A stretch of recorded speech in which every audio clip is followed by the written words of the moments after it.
Alexandre Dubé. Il explore toutes les facettes de l'actualité.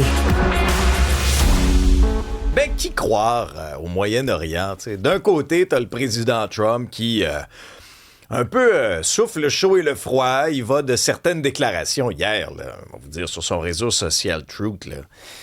Il te les a ramassés, les Iraniens, là. Parce que là, il n'a pas aimé ça, le président. Là. Lui, il est allé sur la place publique en disant « Ben, moi, j'ai mis sur pause...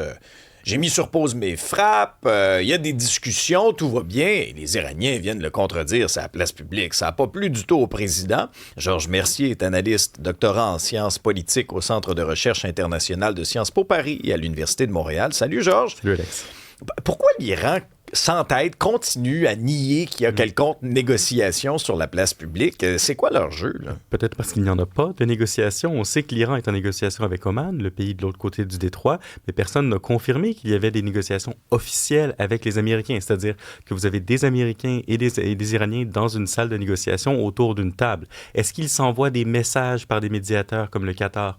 Peut-être, mais ce ne sont pas des négociations formelles. Après, Alex, les paroles partent, les actions restent. Et c'est quoi les actions? Bien, encore cette nuit, ou tôt hier, un navire a été frappé dans l'étroit de Hormuz parce qu'il tentait d'emprunter une voie que les Iraniens refusent. Donc, pour l'instant, le conflit, il est vraiment gelé. Et là, pour complexifier les choses encore, ce qu'on apprenait ce matin, c'est Reuters qui sort la nouvelle, les Américains auraient utilisé la vaste majorité de leurs munitions longue portée dans le conflit en Iran. Donc, les capacités militaires américaines, elles sont contraintes parce qu'ils n'ont pas qu'à penser à l'Iran, ils doivent aussi penser à la Chine, à l'Ukraine, à d'autres conflits dans le monde.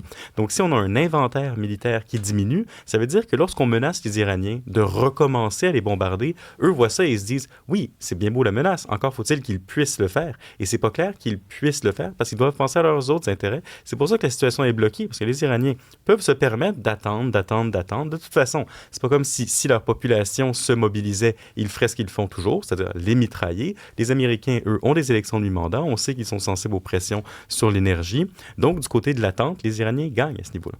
Puisque tu me parles des élections de mi-mandat, d'ailleurs, il y a une primaire démocrate aujourd'hui. Ça se passe au Michigan.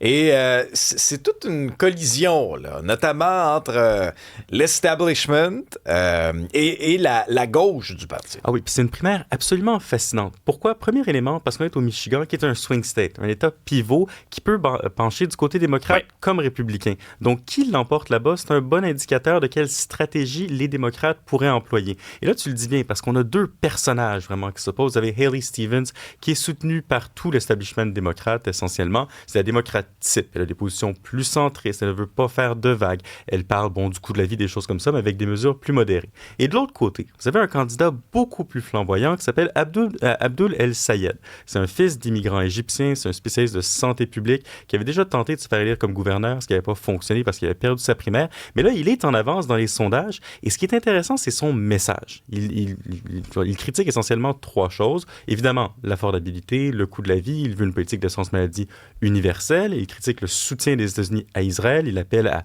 cesser tout soutien américain à Israël. Mais surtout, il s'engage contre l'argent en politique. Et là, d'une certaine manière, il a un peu raison parce que sa candidate aurait été soutenue pour une somme d'environ 30 millions de dollars dans sa primaire, son opposé, par AIPAC. AIPAC, c'est quoi? C'est un lobby pro-israélien, américain, mais pro-israélien, qui finance beaucoup la politique américaine.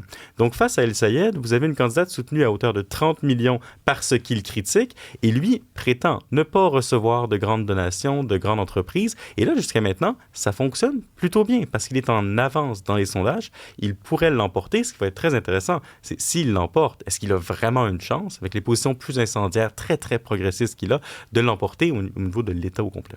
Bon, alors, il y a effectivement ces primaires, mais il y a aussi, disons, un vieux principe en économie, là. Aux États-Unis, lorsqu'on pose la question, ça va être quoi, là, un peu l'équivalent d'ici, là, de la question de l'urne?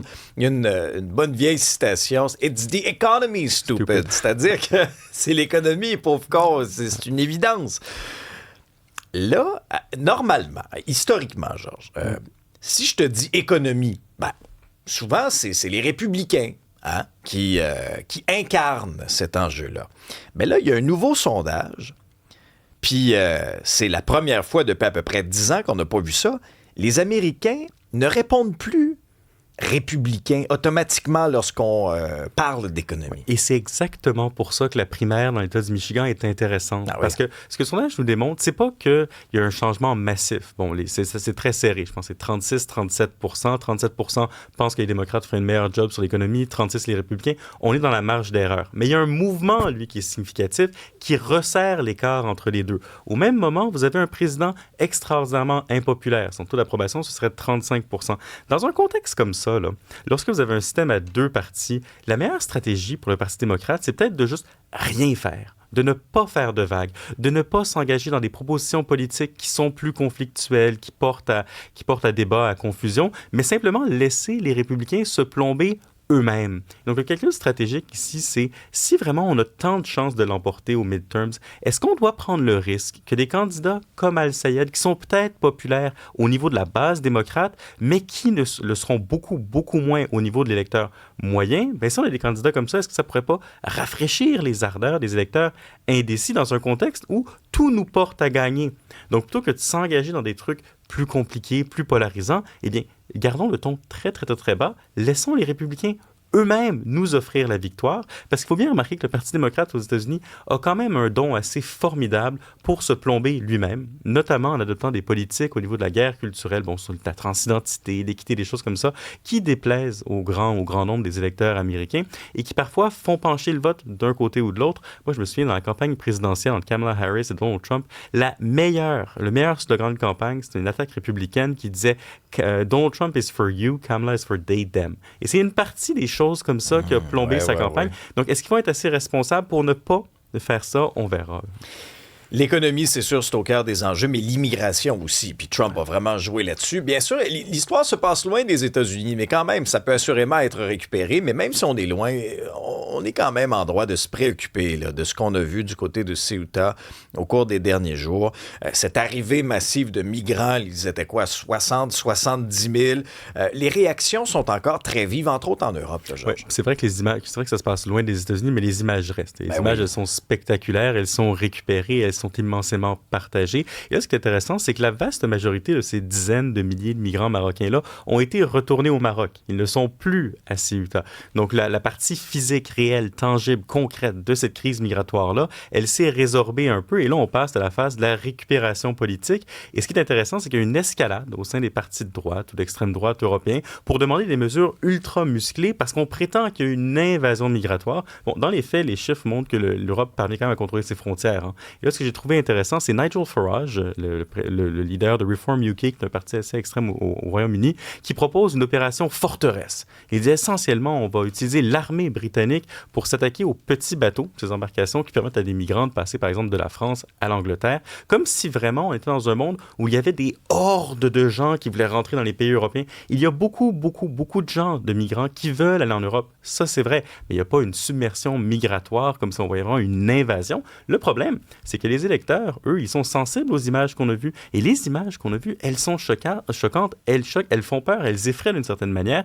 Et là, ça donne beaucoup, beaucoup d'arguments à ceux qui veulent des politiques migratoires plus sévères. Merci beaucoup, Georges. Merci à toi.